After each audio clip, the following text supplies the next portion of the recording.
Pelanggan, menurut kalian, mana yang lebih mencekam? Apakah terjebak di basement apartemen tua? Atau menginap di hotel yang udah terkenal angker? Atau bahkan dikunjungi sosok orang yang udah meninggal? Selamat datang di channel Lelaki Penghibur, dan inilah SPH, segmen pengalaman horor.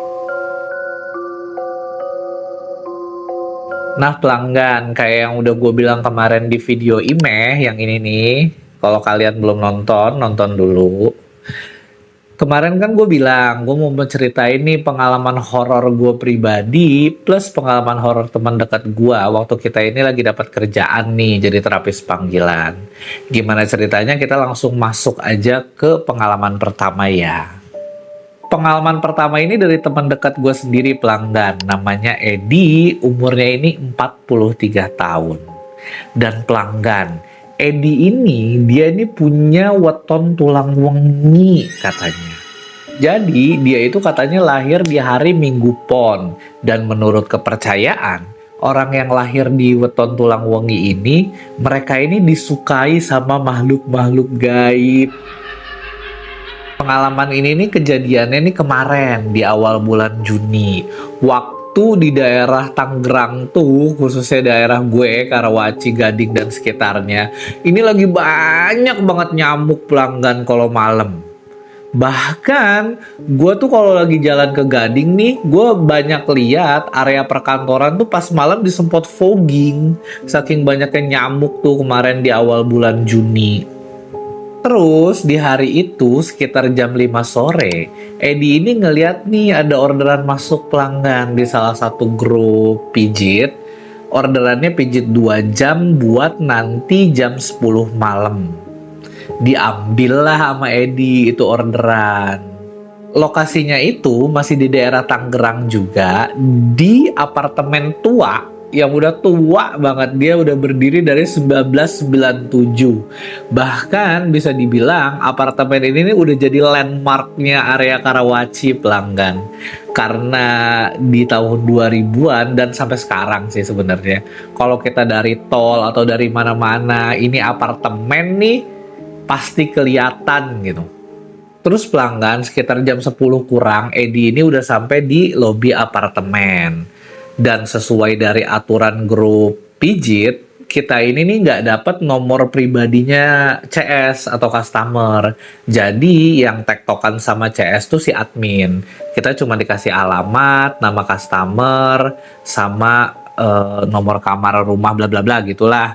Dan kalau konteksnya apartemen ini berarti Edi cuma dapat nama, lantai, sama nomor kamarnya. Terus Edi bilang dong ke resepsionis, saya mau pijit nih ke atas nama ini, lantainya 37 dan di nomor kamarnya ini gitu. Terus ya habis ngeliat bukti itu sama resepsionis dibukain akses lift buat ke lantai 37 pelanggan.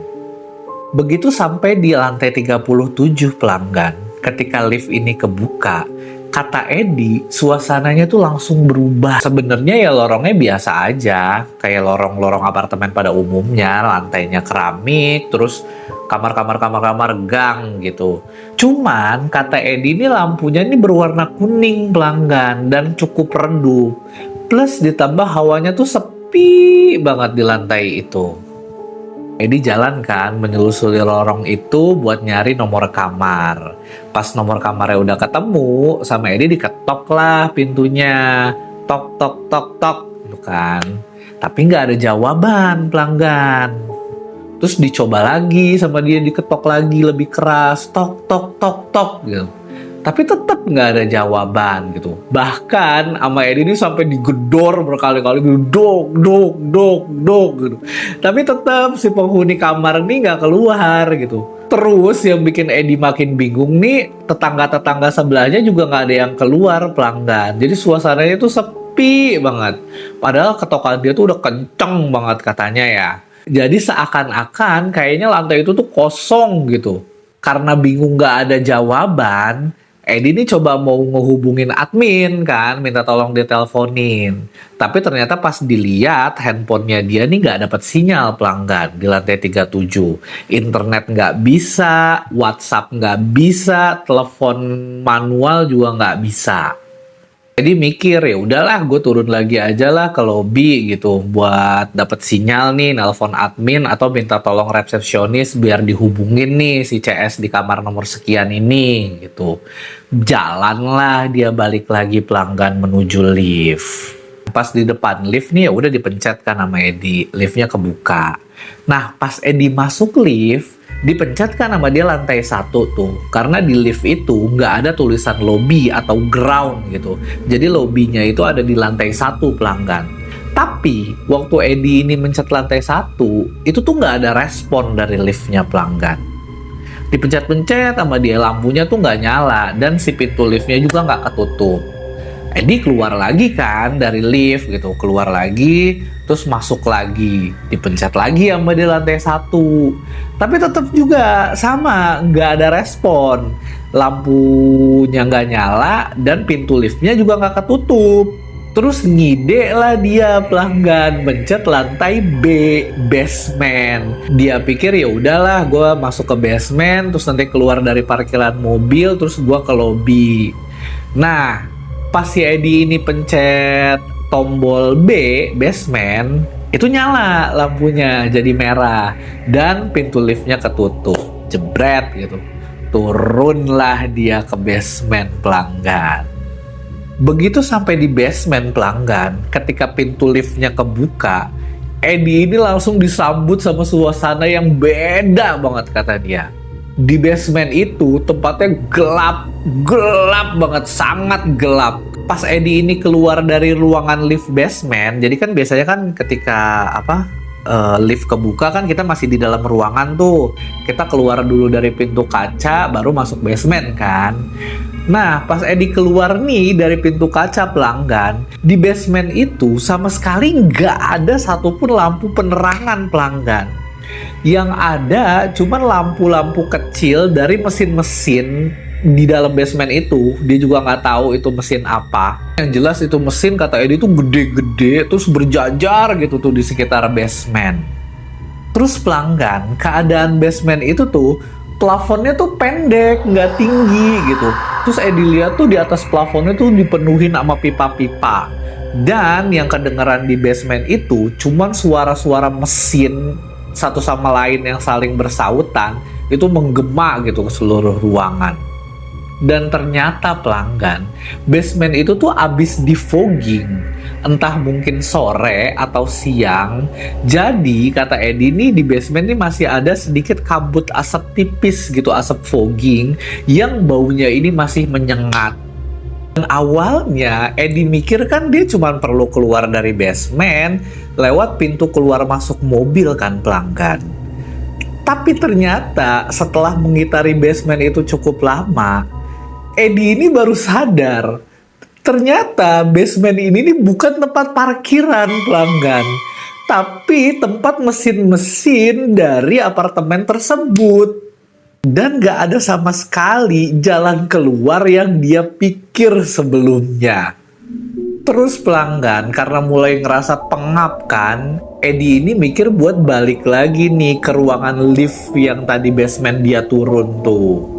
Tapi ternyata waktu dia sampai di pintu ruangannya, pintu itu kekunci otomatis pelanggan. Jadi dia ini nggak bisa masuk lagi ke ruangan kecil area lift basement itu. Coba sama dia ditarik, didorong, itu pintunya nggak kebuka, kekunci otomatis pelanggan.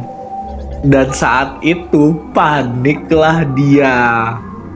Dia sendirian di basement mesin, pengap, penuh asap, dan pas dicek handphonenya tetap gak dapat sinyal juga di basement pelanggan. Jadi si Edi ini cuma nyalain lampu flash, lampu senter dari handphonenya sambil nerangin tuh area-area basement. Mau gak mau pelanggan, Edi ini kan harus muterin itu basement kan, dibekali sama lampu senter dari handphonenya.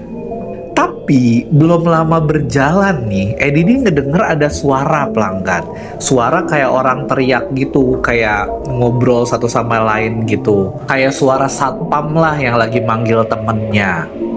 Terus karena mikir ada petugas gedung kan, Edi coba cari nih sumber suaranya.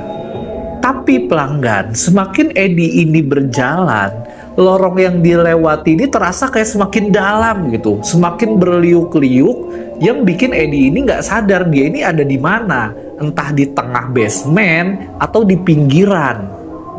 Dan suara tadi itu menghilang begitu aja. Dan beberapa saat kemudian pelanggan, terdengar juga suara lain. Kali ini terdengar suara beberapa orang yang kayak mengobrol, bahkan diselingi sedikit suara tertawa. Tapi anehnya, Edi ini nggak bisa nangkep nih suara ini berasal dari mana. Entah dari depan, kanan, kiri, atau belakang, dia ini nggak yakin suaranya berasal dari mana. Setiap kali dia berusaha coba buat ikutin asal suara itu, yang dia temuin nih cuman lorong gang lain dan deretan mesin-mesin besar yang sama. Dan selama kurang lebih 17 menit pelanggan, Edi ini berusaha coba cari jalan keluar. Dia masukin setiap lorong atau jalan yang dia lihat, yang dia temuin cuman sama, deretan mesin-mesin besar. Dia coba lagi lorong yang ini juga sama, deretan mesin-mesin besar. Dia mau coba lagi lorong ini juga sama, nggak ada jalan keluar. Dan Edi ini ngerasa dia cuman kayak muter-muter aja nih di area situ pelanggan. Dan dia ini nggak tahu dia ada di bagian tengah basement, di bagian pinggir, atau di bagian mana. Dia ngerasa bener-bener nyasar pada saat itu. Yang memperburuk keadaan adalah pelanggan. Nafasnya Edi ini semakin lama semakin sesek. Dadanya ini terasa berat gitu. Karena asap fogging yang ada di basement itu. Dan itu membuat rasa panik perlahan nih berubah jadi rasa putus asa pelanggan. Jadi dengan keadaan sesek kayak gitu, Edi ini terus muter-muter pelanggan buat nyari jalan keluar. Sampai akhirnya di salah satu lorong yang sedikit lebar, Edi ini dia ngelihat kayak ada sosok siluet manusia di sana. Bentuknya seperti orang biasa aja, cuman ini cukup jauh gitu. Yang kelihatan cuman siluetnya aja. Tanpa pikir panjang, Edi langsung teriak kan, Bang, mas, tolong. Sambil sedikit lari nih, Edi berusaha buat nyamperin siluet itu pelanggan. Tapi semakin didekati, Edi ini ngerasa siluet ini malah semakin menjauh. Dan saat Edi sampai di lokasi siluet itu berdiri, dia nggak nemuin siapa-siapa pelanggan di sana. Seakan-akan sosok itu menghilang begitu aja di balik lorong. Dan dalam keadaan yang hampir putus asa, mau nggak mau Edi harus cari jalan lain kan. Nggak mungkin lah dia terjebak di situ gitu. Dia coba pergi lagi dari sana. Dan dia kembali ngelihat siluet lagi pelanggan. Gua sampai merinding. Terus sama, Edi juga teriak lagi, Bang, tolong bang, gitu. Kali ini siluetnya ini nggak diem pelanggan, tapi ini seakan-akan ini berjalan pergi gitu. Sama Edi dikejar, diikutin sama dia. Itu kayak belok, lurus. Tapi siluetnya ini dipanggil-panggil nih nggak nengok, nggak ngapa-ngapain, tapi terus jalan pergi. Dan akhirnya pelanggan, Edi ini ngeliat siluet ini berbelok gitu ke salah satu arah. Ya diikutin kan sama dia kan. Pas dia belok, dari cahaya handphonenya, dia di situ nemuin ada tangga kecil pelanggan. Ada kayak tangga darurat gitu, tapi Edi sendiri juga nggak yakin. Ini di bagian tengah, bagian pinggir atau di mana. Pokoknya ada kayak tangga darurat zigzag gitu. Dan tanpa pikir panjang langsung dinaikin lah sama dia itu tangga. Dan di ujung tangga itu pelanggan ada kayak pintu besi gitu. Sama Edi ini digedor pintunya. Dor, tolong. Aduh, dia teriak-teriak sambil gedor pintu kan.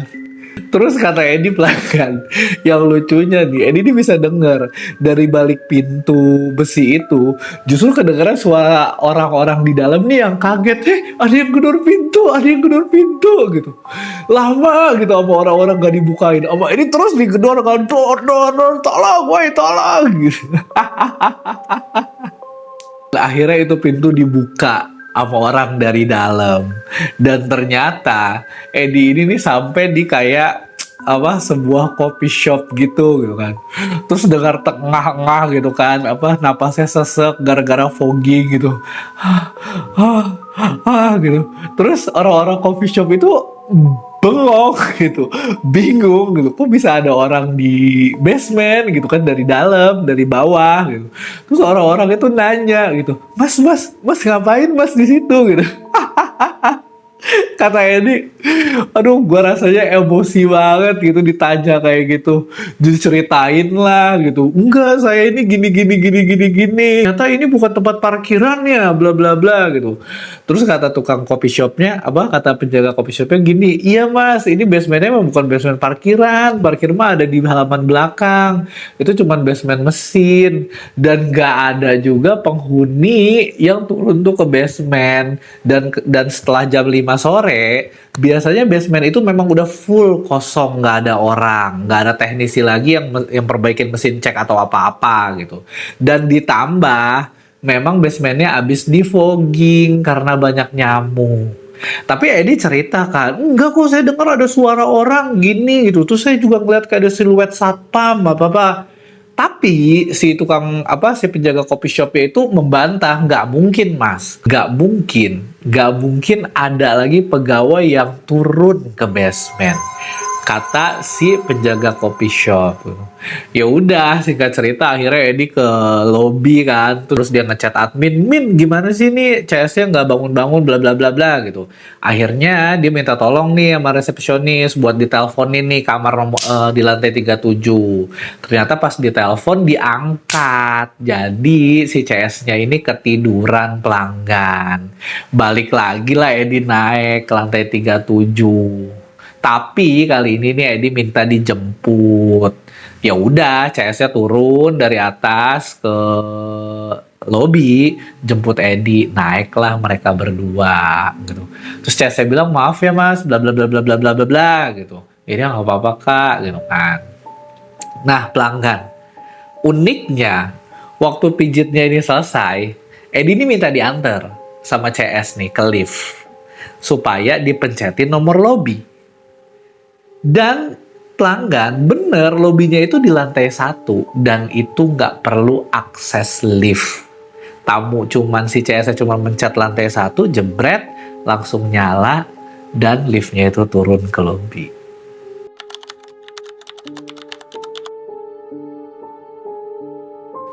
Oke pelanggan, sekarang kita masuk ke pengalaman kedua. Di pengalaman kedua ini cerita pengalaman gue pribadi ya pelanggan. Jadi gini ceritanya. Ini kejadiannya tahun 2016-2017 kali ya gitu. Gue ini dapat orderan di hotel area Bandara Soekarno-Hatta gitu. Orderannya itu buat jam 11 malam. Ya gue ambil lah. Karena di situ note-nya itu mau terapis pria yang bisa bahasa Inggris. Kebetulan gue bisa sedikit bahasa Inggris pelanggan, tapi nggak ahli gimana-gimana gitu. Karena CS bule kan, yang gue ambil lah gitu. Kenapa? Karena biasanya kalau CS bule tuh, selama kita asing ngobrol tuh, mereka tuh mau ngasih tip pelanggan gitu. Set, dikasih lah gue alamat hotelnya Hotel S. Alamatnya di sini gitu, plus Sherlock. Gue lihat lah di Google Maps, set, jalan lah gue ke hotel itu pelanggan. Sekitar jam 10:30-an, gue ini sampai nih di pinggiran jalan. Pas gue lihat dari map, gila hotelnya masih jauh banget ya. Tapi pintu masuk parkirnya tuh udah di depan mata gue gitu pelanggan. Ya udah, gue masukkan ke area parkir. Pas gue masuk ke area parkir motor dan lain-lain, ternyata hotel ini tuh bukan hotel yang bangunannya itu tinggi ke atas gitu loh pelanggan, bukan. Tapi hotel ini tuh konsepnya tuh kayak Arya Duta kalau kalian tahu. Jadi kayak ada bungalow gitu, bangunan yang kepisah-pisah gitu. Konsepnya kayak Arya Duta lah, bukan hotel yang memang tinggi ke atas gitu.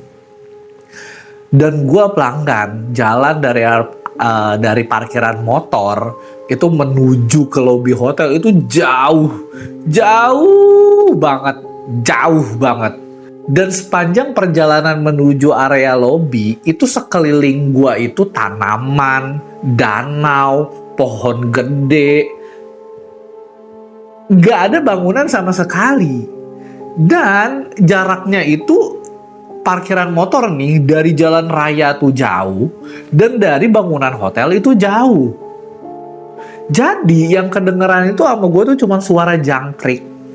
Plus di jam 11 kan namanya banyak pohon, danau dan kawan-kawan, itu suasananya tuh jadi kerasa dingin gitu pelanggan. Plus banyak kabut. Dan itu pertama kalinya gue datang ke hotel ini. Kata gue ini hotel horor amat gitu. Maksudnya horor sepi gitu, bukan horor setan gitu kan.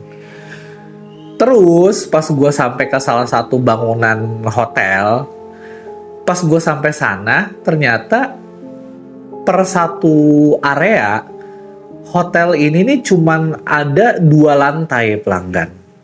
Dan ini hotel tua. Tapi hotel ini hotel mewah lah. Tapi jelas ini hotel udah tua banget. Dan situ suasananya sepi banget. Di area hotel itu gue sama sekali nggak ngeliat ada security. Gue sama sekali nggak ngeliat ada orang lalu lalang. Itu bener-bener sepi. Lampunya remang. Terus lantai putih keramik kecil-kecil jadul. Tapi gue akuin ini hotel nih pasti mahal. Kenapa? Karena gue bisa lihat dari ukiran kayu pintunya. Setiap pintunya itu daun pintunya itu kayu asli pelanggan. Cuman ya itu area itu sepi banget. Jadi selama gue jalan di area hotel, yang kedengaran itu cuma suara sendal gue doang. Plak, plak, plak. Gue nyusurin itu area hotel tuh, kamar-kamar tuh setingkat gitu, cuma 2 lantai gitu, dan gak ada lift, yang ada tuh cuma tangga kita naik ke atas. Gue bingung kan nyari, aduh ini lobbynya di mana, kamarnya yang mana. Sampai akhirnya pelanggan gue ini ketemu salah satu sudut, dan ternyata itu kayak toilet umum gitu, dan kebetulan ada cleaning service. Gua tanya lah, mas saya mau ke kamar ini nih, ini lobbynya yang mana sih, kamarnya di mana nih? Terus kata cleaning service gini, oh kak, oh mas, itu nggak ada di area sini, mas jalan nih lurus ke sana, nanti kayak ada apa lorong gitu, mas lewati, nanti ada ketemu bangunan lagi, nah itu adanya di area situ mas, dekat kolam renang, katanya gitu. Oh gitu, ya udah, thank you ya mas, kata gue. Jalanlah gue ngikutin itu arahan kan. Dan pas gue jalan, ternyata gue lihat ada kayak jalanan setapak gitu pelanggan, yang memisahkan bangunan gue yang pertama gue masukin sama bangunan yang dia bilang. Dan jalan setapak ini cukup jauh gitu.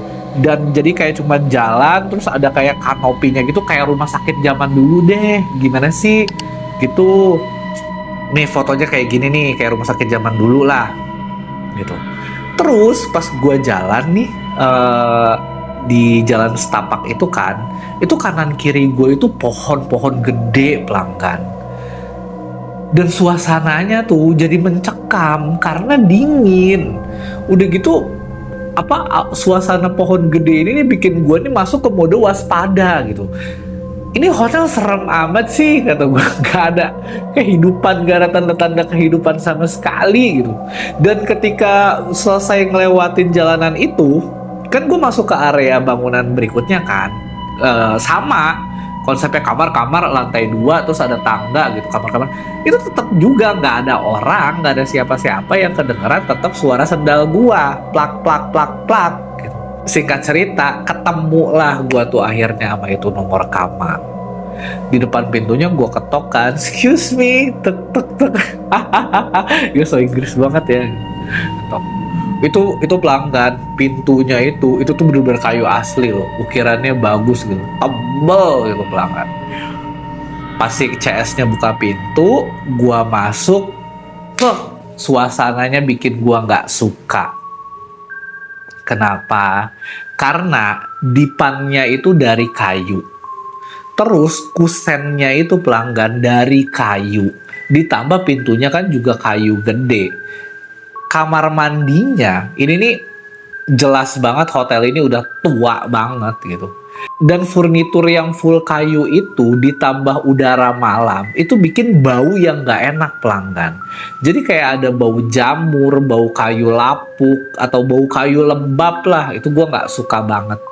Ditambah sofa di dalam kamar itu pelanggan, warnanya krem gelap. Dan hordengnya itu warna hijau olive. Jadi pas gue masuk kamar itu, suasana yang gue lihat tuh kayak tahun 70-an di film setan pelanggan. Ditambah bau kayu itu. Ya udahlah, gue akhirnya kerja, terus gue ngobrol sedikit, dan ternyata dia orang Taiwan. Bukan kulit putih, tapi dia masih orang Asia. Dan tahu nggak pelanggan?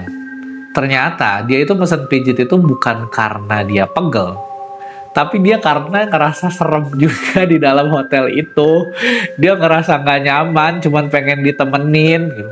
Dia berharap abis makan dipijit, badannya rileks, terus bisa langsung tidur gitu. Ya gue juga ngakak ya, maksudnya ya gue juga bisa mengerti kenapa dia ngerasa kayak gitu. Ya kita sesama Asia lah, yang kental sama budaya-budaya mistis gitu kan. Terus waktu pijitnya udah selesai pun pelanggan dia tuh masih minta tolong buat nemenin dia gitu, sampai sambil ngobrol sambil ngerokok gitu. Tapi gue di situ nolak. Gue bukannya nolak kenapa, sebenarnya kalau gue temenin ngobrol tuh bisa dapat tip tuh. Tapi gue nolaknya tuh karena lapar pelanggan, lapar banget. Jadi akhirnya gue putusin untuk pulang. Tapi gue juga ngobrol juga sama dia sebentar. Maksudnya gue ada sesi ngobrol juga sama dia setelah mijit. Dan pelanggan waktu gue pulang itu sekitar jam 2-an lah. Sekitar jam 2-an. Gue keluar kamar kan. Gue kan mikir, gue gak mau balik lagi ke jalanan tadi. Karena jauh banget. Apakah mungkin ada jalanan lain nih yang lebih deket gitu. Akhirnya gue ngambil jalan lain pelanggan. Dan di jalan lain itu gue nemu kayak ada aula gitu, gede banget, lampu gantungnya tuh gede banget, mewah. Dan di depannya itu ada kolam berenang yang gede banget, mewah. Dan kebetulan kayaknya di situ tuh abis ada acara gitulah. Jadi ada beberapa staff tuh yang kayak abis ngeberesin meja-meja yang penuh makanan gitu. Nanya lah gue sama itu staff gitu, "Mas, saya mau ke area parkir motor nih, gini. Ada jalan lain gak ya selain lewat belakang?" Kata gue. Terus dia bilang gini, "Oh ada mas," gitu, "bisa sih lewat sini, lebih deket daripada mundur lagi ke belakang. Tapi dia bilang, mas kalau lewat sini, mas harus ngelewatin kayak lorong gedung pemisah lagi, jalanan pemisah gedung lagi, sama sedikit keluar dari area hotel, lewat taman-taman kecil gitu mas. Itu jalannya lebih deket, tapi itu keluar dari arah hotel." Gue bilang ya udahlah, nggak apa-apa lah, daripada jalannya jauh banget gue harus muter ke belakang. Oh ya udah, ditunjukin lah sama dia arah nih, lewat sini gitu. Set, jalan lah gue pelanggan. Jadi hotel itu tuh bentuknya tuh hampir kayak lingkaran atau U gitu pelanggan. Jadi memang ada jalan yang lebih deket buat gue balik ke area parkiran. Pas gue jalan, gue ketemu lagi kan sama lorong pemisah itu, jalan setapak yang ada kanopi kayak rumah sakit zaman dulu. Di situ sama keadaannya, pohonnya lebih gede, kali ini lebih banyak pohonnya dan banyak bunga. Di situ gue balik lagi ke mode waspada karena suasananya tuh nggak enak banget. Udah jam 2 malam, dingin, banyak kabut. Gue sampai merinding kalau inget kesini. Dingin, banyak kabut, ditambah bau bunga sama bau-bau kayu lapuk. Gue jalan pelanggan, itu lorong kan rada jauh ya. Abis gue ngelewatin itu lorong, itu gue lagi mode waspada tuh. Maksudnya mode ini ada apa nih, kalau ada apa nih gue siap-siap nih gitu kan, karena suasana itu. Sampailah gue di area yang dia bilang gue harus keluar dari hotel. Dan itu sama kayak jalan setapak, tapi bener-bener gak ada bangunan lagi, cuman taman plus lampu remang sama kanopi. Pas gue jalan pelanggan, gue nih ngeliat dari ujung jalan itu ada sosok. Ih, gue merinding nih. Itu ada sosok pelanggan. Gue nih ragu mau jalan. Kenapa? Karena menurut gue sosok itu aneh. Dia berdiri di tengah jalan, terus diem aja gitu. Walaupun posturnya kelihatan bahwa itu manusia, tapi entah kenapa feeling gue itu bilang bahwa sosok ini aneh gitu. Jadi gue sambil dari jauh, sambil dari ujung lorong, dan dia ada di ujung lorong juga, gue ngeliatin aja dia itu terus gitu. Ada kali sekitar beberapa puluh detik gitu, kata gue kok dia nggak bergerak-gerak ya. Majulah gue nih pelanggan ke seperempat lorong gitu kan. Tapi sosok itu juga masih gak bergerak pelanggan. Dan di situ tuh gue merinding banget ketakutan. Walaupun gue sendiri gue nggak tahu itu hantu apa manusia, karena kelihatannya itu cuma siluet gitu. Tapi logika gue yang ada di otak gue pelanggan, kalau seandainya itu dia orang, harusnya dia bergerak.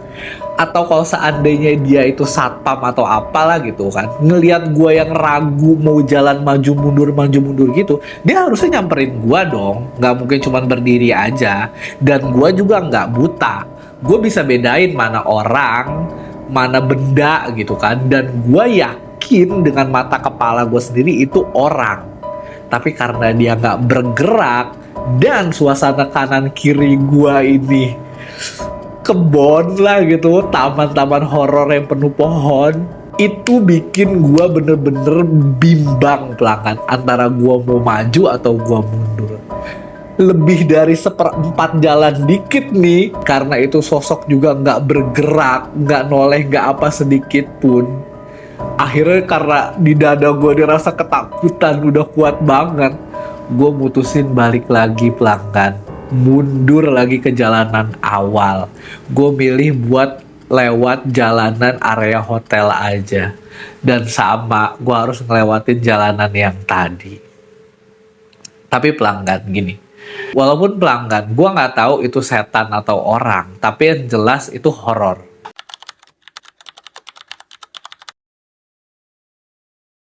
Oke, sekarang kita masuk ke pengalaman terakhir nih pelanggan, pengalaman ketiga. Sebenarnya ini bukan pengalaman gua sama temen gua pas pijit panggilan, tapi masih ada hubungannya juga sama tukang pijit. Keluarga gua dulu itu punya tukang pijit langganan, bapak-bapak. Terus dia itu orang bisa gitu pelanggan. Jadi gini ceritanya pelanggan. Dulu waktu gua umur gue lupa umur berapa, cuman sekitar kelas 4 SD, gua sama almarhum nyokap gua, sama bokap gua, sama adik gua, itu kita mau ke ziarah ke makam nenek gue pelanggan. Gue lupa ada acara apa gitu, pokoknya intinya mau ziarah lah. Nah cuman di hari H, pas pagi kita mau jalan nih, adik gue nih ternyata sakit panas pelanggan gitu. Jadi akhirnya nyokap gue nih nggak ikut ziarah. Nyokap gue nih nemenin adik gue di rumah gitu. Dan yang ziarah nih cuman gue sama bokap gue doang gitu kan. Jalanlah kita ke kuburan. Sesampainya di kuburan nenek gue pelanggan, ya kayak biasa lah orang-orang ziarah gimana sih, ya nabur bunga, baca yasin, doa dan lain-lain. Tapi sebelum pulang, bokap gue nih sempat bilang gini pelanggan, di makam nenek gua. Dia bilang, Bu, hari ini yang datang nih cuma Raven sama saya doang. Istri sama Dwi, nama adik gua, itu nggak bisa datang karena Dwi sakit, gini. Dijelasin lah sama bokap gua di makam nenek gua tuh pelanggan. Abis ngomong kayak gitu, pulanglah kita ke rumah. Nah, gue ceritain sedikit layout rumah gue kecil ya pelanggan. Jadi kami itu ngontrak, dulu tuh di kontrakan 3 petak gitu. Depannya kayak ada halaman kecil, pagar gitu. Halaman kecil, pagar. Terus abis halaman itu kita masuk buka pintu. Pas buka pintu tuh langsung kamar. 1 petak yang dijadiin kamar. Abis kamar, dapur, terus kamar mandi. Dan sekitar jam setengah 12 malam kayaknya, di situ gue udah tidur. Tiba-tiba rumah gue itu chaos pelanggan. Adik gue tuh teriak-teriak, tolong, tolong, tolong gitu. Tolong, dia sambil nunjuk ke arah pintu pelanggan. Dan pas gue kebangun gitu kan, gue naik, ada kenapa gitu ya. Gue juga bingung kan ada apa. Cuman yang jelas gue ngeliat adik gue itu lagi dipelukin sama bokap gue, dan nyokap gue itu lagi panik, dan pintu rumah itu memang kebuka. Adik gue tuh teriak, nunjuk-nunjuk ke arah pintu, tolong, tolong, itu ada Mande gitu. Mande itu nama panggilan nenek gue. Itu pelanggan, teriakan adik gue tuh sampai ngebangunin seluruh tetangga, itu saking chaosnya. Tolong, jadi adik gue tuh terus dipelukin sama bokap gue sambil bilang tolong, takut. Dia sambil nunjuk ke arah pintu. Terus nggak lama gue nggak tahu gimana ceritanya, di situ ada tukang urut langganan keluarga gue, pelanggan. Dia masuk, terus langsung ngambil adik gue, dibekep, diusap matanya. Adik gue langsung pingsan, langsung kayak pingsan gitulah. Gue nggak yakin, pokoknya di situ gue juga ketakutan. Gue megangin mama gue terus aja kan gitu. Terus si tukang urut itu kayak gitu-gitulah ke arah pintu. Singkat cerita, nggak lama kemudian adik gue ini sadar. Sebenarnya bukan pingsan sih, lebih kayak lemes aja gitu. Dan gue sama tetangga tuh yang udah pada rame tuh di depan kan, ditanya lah sama nyokap gue kan, Dwi kenapa, gini kenapa sayang. Dan tahu nggak, kata adik gue gini, dia ngelihat nenek gue ini datang ke rumah pelanggan. Duh, gue merinding. Nenek gue sebenarnya wujudnya biasa aja, tapi kayak pucet. Dia bilang kayak pakai baju terusan gitu. Cuman di kanan kirinya ini ada dua makhluk. Katanya makhluk yang satu, merinding banget gue. Makhluk yang satu ini wujudnya hitam legam gosong, entah banyak rambut, entah atau apa gitu. Tapi yang jelas hitam gosong legam, dan dia ini bawa cambuk.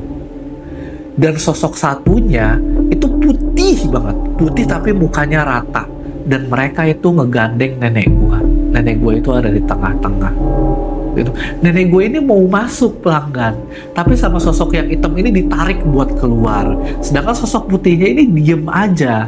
Dan karena ngelihat itu, adik gue ini ngejerit-jerit minta tolong. Karena menurut adik gue, nenek gue ini kayak dipaksa gitu, mau disakitin sama sosok hitam itu pelanggan.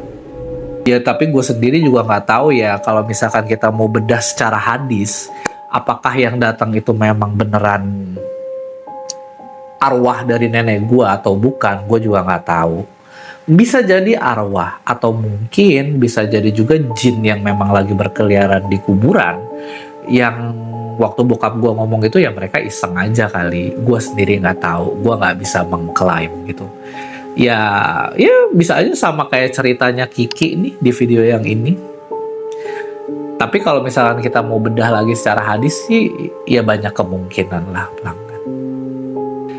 Ya gitulah pelanggan, buat cerita di SPH kali ini. Menurut kalian nih, dari 3 cerita itu, mana yang paling mencekam? Coba komen ya di kolom komentar. Dan pelanggan ya, sejak mama gue itu meninggal, gue itu banyak ngalamin kejadian mistis. Gue bingung juga sih sebutnya, cuman yang jelas kejadian yang gaib lah, yang nanti akan gue bawain lah di SPH. Nanti gue ceritain kronologinya gimana di episode selanjutnya. Dan pelanggan, di episode ini cukup sampai di sini, dan sekian, berterima kasih bla. Jangan lupa subscribe bla, dan sampai jumpa di pokoknya kalian komen dulu dari 3 cerita tadi tuh yang paling serem yang mana ya gitu. Dan sampai jumpa di episode SPH selanjutnya. Bye.